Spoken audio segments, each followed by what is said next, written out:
get a tax raise in 2022, but you paid one anyway. It was just labeled inflation. And the people who set the rate aren't the ones who voted on it. Yeah, that's the harsh reality right there. Right. So welcome to this deep dive into the hidden architecture of your money. Our mission today is really simple. We want to give you the macro vocabulary to understand this hidden wealth transfer that's happening to your money right now. And we're doing this without taking any political sides. Exactly. I mean, we're taking a massive stack of sources today. We've got Ray Dalio's Bridgewater Research, his books, Big Debt Crises and the Changing World Order. Yep. We're looking at Lynn Alden's Fiscal Dominance Report, Arcadius Ciron's work on business cycles, Sahel Bloom's breakdown of the Cantillon effect. Love that one. Right, it's great. Plus historical CPI data from FRI, the In Gold We Trust report, and some pretty chilling historical accounts from When Money Dies. It's a heavy stack. Yeah. But the goal is to fundamentally reframe inflation. We need to stop looking at it as this force of nature or, economic weather that just happens to us. Right. Because it's a policy choice. It's an unvoted tax. But to understand how this hidden tax works, we first have to look at the people pulling the levers, which brings us to a really crucial debate about the true role of central bankers. Yeah, this is where the traditional view kind of falls apart. Okay, let's unpack this. Yeah. Because I'm going to push back right out of the gate. Bring it on. If policymakers are pulling levers that decide who benefits and who suffers, aren't they effectively political actors? I mean, we're taught they're these independent technocrats, right? Yeah. Just managing the money supply. Well, yeah, in a textbook, they're technocrats. But Dalio's Big Debt Crises completely dismantles that. He points out that in a systemic crisis, that technocratic firewall it vanishes. How so? Well, policymakers get shoved into these politically impossible corners. They have to make choices that directly redistribute burdens across society. So they basically have to choose who takes the hit. Exactly. And Lynn Alden's fiscal dominance thesis really drives this home. Central banks, they aren't just tweaking private credit anymore to, cool down a hot economy. Right. They are directly or indirectly funding massive structural government deficits. Structural meaning like it's baked into the cake. Right. Driven by aging populations, healthcare costs, Medicare, not just cyclical spending like a one-off stimulus. So if governments are spending way more than they tax, and the central bank is funding it, they print the difference. And the resulting inflation is the tax. Yeah. It's wild to think about. Yeah. Once you view inflation as a tax, I swear every single government press conference reads completely different. 100%. But if inflation is this tax generated by printing money, the next logical question is, who collects the benefits of all that new money? And who pays the price? Well, that brings us to an 18th century economist. Oh, nice. Yeah. Going back a bit. Yeah, an Irish-French guy named Richard Cantillon. Ciron covers this in his book. Cantillon had this theory, which we now call the Cantillon effect. He said the flow path of new money is everything. The flow path. Right.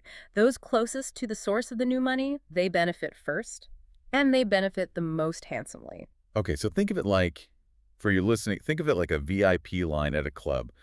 The people at the very front, right by the bartender, they get all the free promo drinks before the bar runs dry. And by the time the drinks get to the back, you're paying triple for a warm beer. That's a perfect analogy, and we saw this play out perfectly during the 2020 to 2021 COVID response. Yeah, let's look at that. Sahel Bloom and Ciron both break this down. The Fed bought massive amounts of bonds, right? Quantitative easing. And just a quick impartiality check here. We're not debating whether the COVID stimulus was politically right or wrong. Absolutely not. We're just looking at the mechanical reality of the plumbing. Where did the water flow? Exactly. So the primary counterparties for those Fed bond purchases, they were the major banks. The VIPs at the front of the line. Right. The Fed injected liquidity straight into financial assets. So equities, real estate, they just surged. Because the wealthy asset owners got the money first. Yes. The flow path disproportionately benefited them, while wage earners, the people at the back of the club, they get the short end of the stick. Right, because as that money trickles down, it just drives up the prices of food and energy. So the wealthy asset owners win the Cantillon game. But wait, what about the average worker who gets a pay bump? I mean, people got raises during that time. Are they winning too? No. And that is the ultimate trick of inflation. Here's where it gets really interesting.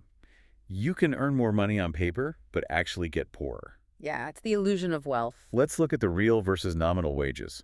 What does the FRE data show? Okay, so look at the Consumer Price Index, the CPI from Refray. In 2019, it was around 256, Okay. but it skyrocketed past 315 by the end of 2024, and it's projected to hit 333 by 2026. Wow. So you might have gotten a nominal raise, like the dollar amount on your paycheck went up, Right, you feel richer.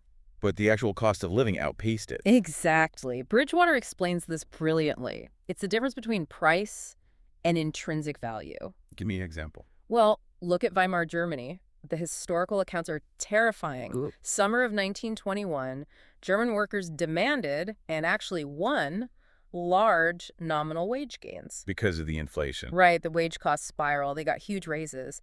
But because of inflation, their real incomes, what they could actually buy, fell by 30%. 30%. Wait, even with the raises. Even with the raises. Man. So inflation is structurally a tax on wages. You're just like running faster on the treadmill just to slide backward. Yeah, that's exactly what it is. But as bad as that is for wage earners, Mm. they at least get to ask for a raise. There's an entire class of people who get no raises at all, Yeah. and they face total devastation. Yeah, the people who play by the old rules. Retirees. Retirees, savers. When Money Dies details this so well, in Weimar Germany, they called them the rentier classes. Judges, army officers, people living off pensions and savings. The responsible ones. Right, they were completely pauperized. Their traditional trusted medium of exchange just collapsed. But that was Weimar Germany. We don't have wheelbarrows of cash today. How does that happen now? Well, today we have something called financial repression. The In Gold We Trust report breaks this down. It's when central banks intentionally hold interest rates below the prevailing inflation rate. Okay, so they cap the yield. Right. They did this in the 1940s to inflate away WWII debt, and they're doing it again in the 2020s. So wait, if inflation is running at 6%, but the government is only paying 2% on its bonds, They are essentially melting away their own debt. at the expense of the bondholder. Exactly. And in a rising interest rate environment, those long-term treasury bonds lose value. It absolutely punishes pension funds, insurance companies, and retirees who are holding them for quote-unquote safety. So what does this all mean? It means that doing what you were traditionally taught, saving cash and buying safe government bonds, makes you the biggest loser in a sovereign debt deleveraging. It's a trap, a mathematical trap. But wait, why wouldn't the Fed just hike rates like Paul Volcker did in the 80s? Didn't that fix inflation? Well, Alden's report addresses this. Volcker wasn't dealing with fiscal dominance. Today, the deficits are structural. Oh, right. Because of the government debt? Yes. Raising rates today actually worsens inflation. Wait, really? How does raising rates make inflation worse? Because it increases the government's interest payments. If they owe $30 trillion and rates go up, their interest bill skyrockets. And they have to print more money to pay the higher interest. Exactly. It's a vicious cycle. Wow. Okay, so if cash is a tax and bonds are a trap and rate hikes don't work, what on earth are you supposed to do with your money? Right. The survival playbook. Dalio and the In Gold We Trust report both highlight this. During these periods, capital flight happens. People run for the exits. Yep. Wealth moves away from fiat currency and credit-dependent investments. So what doesn't protect you? We already said cash. Cash, savings accounts, and long-duration bonds. Alden's report uses a crazy example. Let's hear it. The UK has an inflation-linked bond maturing in 2068. Okay. Based on its pricing, it is mathematically structured to lose 2% of its real value annually. Every single year until 2068. Yes. That's practically financial suicide. So what does protect you? Historical precedent shows wealth moving into scarce, real assets, things they can't print. Like gold. Gold, prime real estate, select equities companies that can pass costs on to consumers, and, in the modern sense, Bitcoin. Right. So protecting yourself basically requires holding assets that benefit from that Cantillon effect. You have to own the things that cannot be conjured out of thin air by a central bank. Exactly. You want to be holding the sponge that absorbs the new liquidity. Yeah. So to pull all of this together, inflation is an act of God, let's be real. It is a wealth transfer. It has very clear winners and losers, and it's a deliberate policy choice to manage unpayable debt. It's the only mathematical way out for these highly indebted governments. So here's my challenge for you listening right now. I want you to do a 5-year salary audit. Oh, this is a good exercise. Painful, but good. Very painful. Take your exact salary from 5 years ago. Adjust it for cumulative inflation to today. That number is what your raise had to clear just to let you stand still. If it didn't, You took a real pay cut, Yeah. and you took it quietly. Yeah, that really puts it into perspective. And, I'd leave you with this final thought to mull over.